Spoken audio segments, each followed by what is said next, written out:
I'm Mindy Montez with DesertSchoolChoice.com, and our mission is to inform, encourage, and equip parents seeking an alternative to the mainstream public school systems. In 2021, a group of parents confronted the concern that public schools had failed. The frustration and fear turned to hope when compiling what is now a menu of school options. DesertSchoolChoice.com is your resource website for educational models and community support systems. Today I stand resolved that the schools and our government have declared the deconstruction of education, our children and family, and has failed us.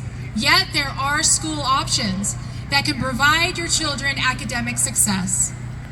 We'll touch on this in a few points. First, key dangers after children. Second, voice from school teachers.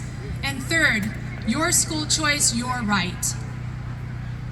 DefendingEd.org explains the key dangers after children are: danger one, social emotional learning. In 2020, shifted to transformative SEL and started to survey students with highly sensitive questions about their mood, their beliefs, their family, and even their sexuality, commonly without parents' knowledge. Danger two, that gender ideology is pushed by critical gender theory activists who have turned America's education system into a tool to reach millions of children. Schools now teach students, including kindergartners, that gender is disconnected from one's sex. Additionally, here are a few California legislation bills recorded on CaliforniaFamilyCouncil.org that paint a clear picture of these agendas. Thus, AB 1825 limits the ability of public libraries to protect kids from sexually explicit material, approved 2024. SB 107 established California as a sanctuary state for children receiving gender transitioning surgeries, approved 2022. SB 224 requires mental health to be taught in K through 12, passed 2021. AB 493 forcing teachers to affirm LGBT identities and behaviors, passed 2019. Anyone hearing this needs to know that political lobbyists are, quote, transforming medicine and education into fields for transgender activism, says Emily Ko of the Heritage Foundation. It's undeniable. As long as there are schools intentionally mandating teachers to implement these policies from our government, your children will be affected. Next is Mr. Snell and Mrs. Rocker as a voice from the school teachers.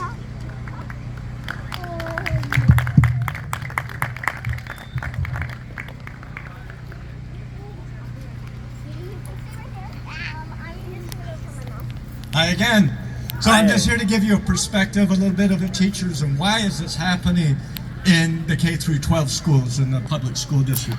So when I see it, there's a few different types of teachers. There's teachers that are hired right out of college that are pure activists because they've been through that indoctrination more recently. You have teachers, long-term teachers, that are just dyed-in-the-wool progressive Democrats and they'll never change. So they're just on board with whatever the Democrats say.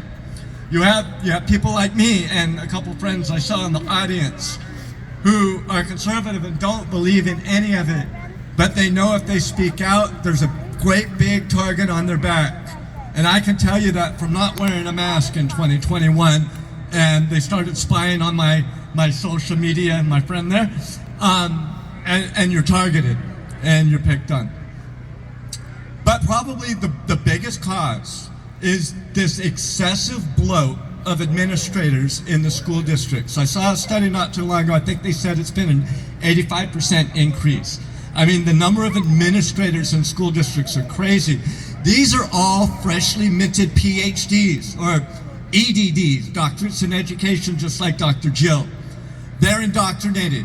You go to even a private school like University of Laverne that used to be a very conservative Christian school, they're teaching the doctorates in education, DEI, transgender ideology, social justice, and all that. So your administrators have just spent $60,000 or so for a degree, and they're not going to just toss it, so they're on board. And then by design, the teachers are kept so busy that they don't have time to question anything.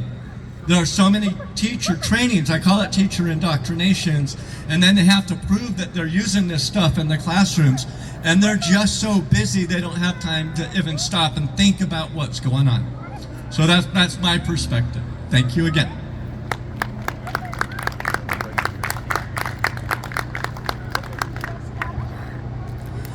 Hello, this is one Kenny passing the baton to another Kenny, and that was my nickname growing up.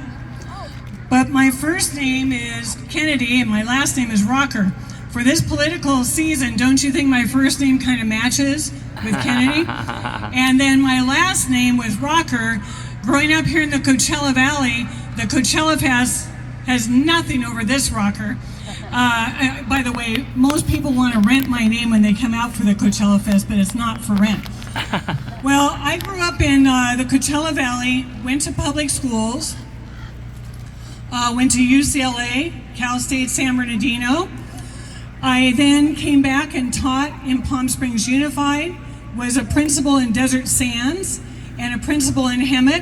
And I have to tell you, I left the district 20 years ago because it's one major national monopoly. And about 80% of us site administrators left when a new superintendent came in and ordered us to do things that were against our consciences. The things that go on behind the scenes are pretty hair-raising.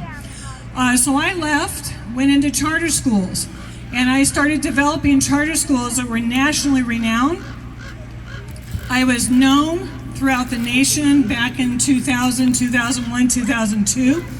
But then they started doing the bureaucratic push down on charter schools as well. Innovation went out the door, choices went out the door. By the time I left and went into some other choice arenas, in 2012, I was pretty well known, and I was invited by China, get this, China in 2012, a dozen years ago, to come and train their top education leaders. So I went to China, to Beijing, met with the top Communist Party officials, and they said, what is it that makes America great? How is it that you guys are so small? Only 200 years, and your country is just running circles around the rest of the world. And I said, we need to know a little bit about our foundation. Let me tell you, I was nervous telling this to the top Communist Party officials.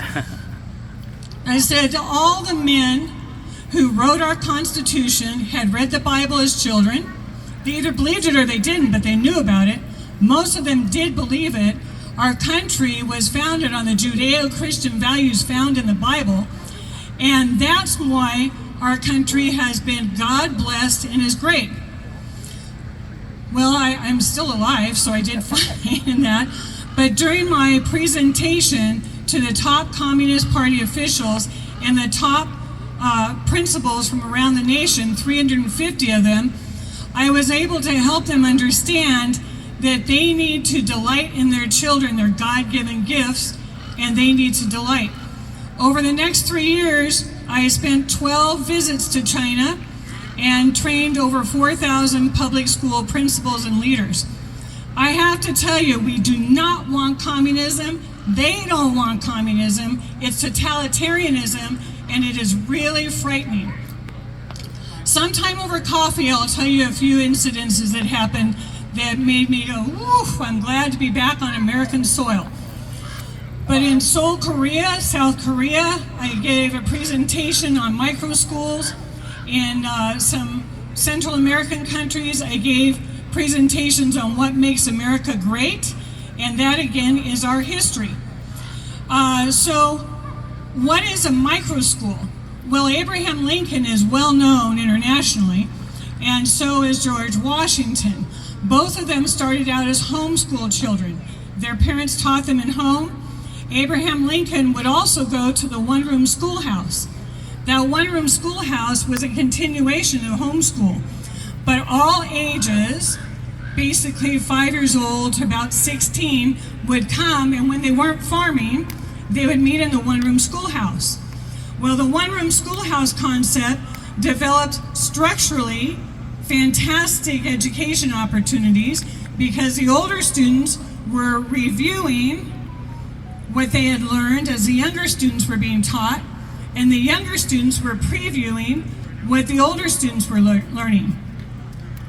Older students became responsible mentors for younger, and the younger students were taught how to listen and really pay attention, even when the material was too hard. So the compression of learning was phenomenal. And that was in the pioneer years. You know, in the state of California, there were 500 one-room schoolhouses. They perform so well that they have to be pulled off of the matrix for the test scores because their tests are so high. But that's not the important thing. The important thing is the relationship they have with their parents, with other students, with our Heavenly Father. Their Lord, their Savior is phenomenally strong because the community knows all the children. Most of the time, they know the several teachers in these small schools for a 10-year duration. So people know each other, develop relationships, and they don't promote things that parents don't want. They're very responsive to the parents. So we have a micro school that we've had for 14 years, actually 2 micro schools that is at the YMCA of Palm Desert, right over here. If you ever want to come visit, just let me know. Actually, you can just come in, and if we can, we'll let you come in and see it. It's phenomenal, the results. So micro schools are a possibility for educators who want to be entrepreneurial and have a cottage industry, a small business. They can open up and operate micro schools. Also, the children and families that come, especially after COVID with all the restrictions and all the lack of social interaction, the children that come to micro schools gain so much in relationship building, in academics, and they flourish. So thank you very much for this time. Do I still have time? Oh, good. Okay, so in the 5 minutes remaining, I'll talk to you about Central America. I was called down to Central America because of what we had done in Seoul, South Korea, and in China. And down there, I won't tell you about my husband getting kidnapped in Guatemala, that was fun.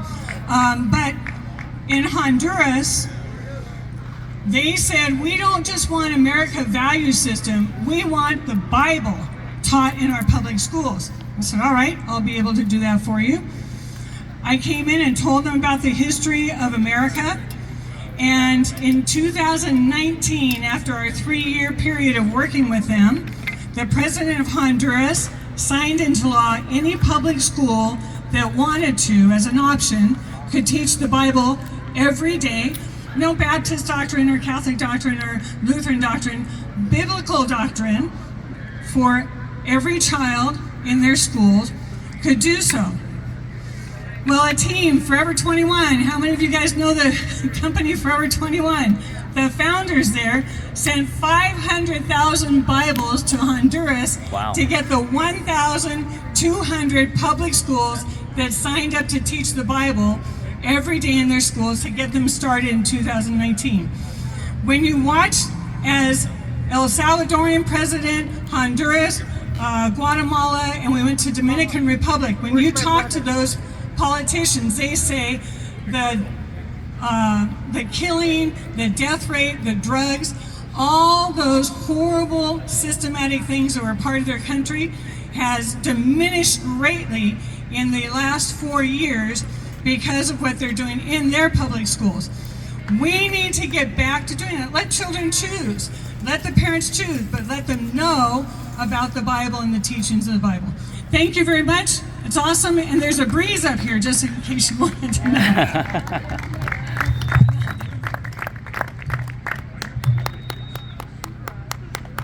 So most importantly, your school choice, your right. I know you've been listening to a lot of amazing speakers today, but we need to protect the children and provide them healthy academics. Desert School Choice menu offers a number of local private schools, homeschool networks, or consider joining or building a micro school model. In the 1980s, President Reagan warned the American people that, quote, freedom is one generation away from extinction. To ensure our freedoms, together we, number one, protect the children and cultivate family and tell government and schools, I won't co-parent with you. Number two, visit us at the Desert School Choice booth for a menu of school options and or volunteer time and skills, together making it possible for your family and single parent families. Number two, get involved in legislation. Simply visit realimpact.us and please vote in the manner that benefits the family. Vote for legislators like the ones you hear today that make the decision to put power back in the hands of parents, we the people, keeping government small. Turn to God and pray, and encourage others to do the same. If not you, who? If not now, when? Bye.